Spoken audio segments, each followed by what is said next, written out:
Welcome to the world of civil engineering, where we convert dreams into reality, apply math and science to our creativity, and building a better world is our ability. We are civil engineers. Wait, so what are civil engineers? To fully understand what a civil engineer means, we must go back from the start. Civil engineer is the oldest engineering discipline. It all started when our ancestors first learned how to build a small shelter enough to keep them safe from predators.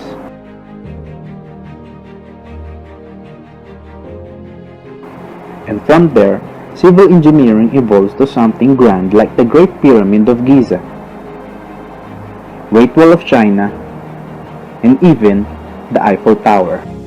Other than major infrastructures, civil engineers also learned how to improve transportation, water resources, houses, and safety of the infrastructures. In other words, civil engineers are responsible for improving our way of living by building, designing, shaping, and developing our world one brick at a time. Now that we have discussed what is civil engineering, we can now proceed to talking about what are the engineering profession and the job opportunities you could get for your career. Civil engineering is a broad field, and here are the 6 of the main field of specialization for this branch of engineering. First, structural engineering or STE. This branch of civil engineering deals with the technical support for the infrastructures. In other words, its focus is to make sure that the skeletal structure of the building is strong enough to support its weight, can sustain for a long period of time, and can resist earthquakes.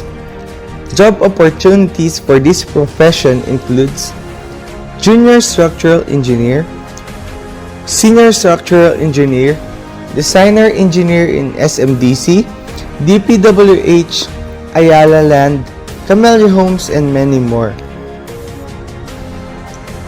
If you do not like the ideas working as an employee, this second profession will be the best for you. Construction Technology and Management, or CTM, is a civil engineering profession that deals with the effective planning and implementation of construction projects using knowledge of construction materials and technology and project management concepts. This profession is perfect if you have a family business with construction or you're about to build your own construction firm. The third profession will be Hydraulics and Water Resources Engineering, or HWR. As the name suggests, this civil engineering profession deals with water-related problems such as water shortage, water drainage, water pollution, and many more. However, this is not only limited to residential waters. Civil engineers who chose this profession will also work with the maintaining of the dams, Maynilad, and even as a consultant in government agencies like DPWH. Fourth profession would be Transportation Engineering or TRE. The TRE program deals with the construction and improvement of roads, pavements, highways, skyways, airports, harbors, flyovers, LRT, and MRT. But wait, there's more. TRE is also responsible with the flow of traffic in the area. How, you ask? Transportation engineers measures how wide the road will be depending on the average vehicles that passes a road per day and on how frequent it is to cause a traffic in the said area.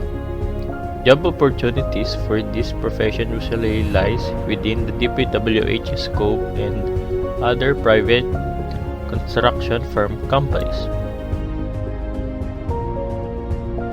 For our fifth profession, Geotechnical Engineering or GE deals with the principles of soil mechanics in terms of physical properties, stability, flow of water in soils, settlements, deformations, bearing capacities, and the relationship to the analysis and design of foundations. Geotech engineers are expected to provide accurate information whether the area is suitable for strong foundation or not. This profession is more involved on going outdoors and checking soil samples from the worksite and studying the composition of the soil sample into a laboratory. Job opportunities for this profession here in the Philippines includes real estate developers such as Camellia Homes, Red Oak Properties, and Primary Homes Incorporated. As our sixth and the last profession, Environmental and Sanitary Engineering, or ESE, deals with the treatment of chemical, biological, and thermal waste, the purification of water and air, and the remediation of contaminated sites due to prior waste disposal or accidental contamination.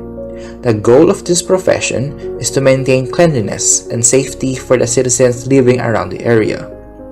Although it is not the typical building and constructing type of engineering, this civil engineering profession is vital for researching and disposing of hazardous waste. DPWH, Maynilad, real estate developers, and many other establishments are ready to provide job opportunities for this profession.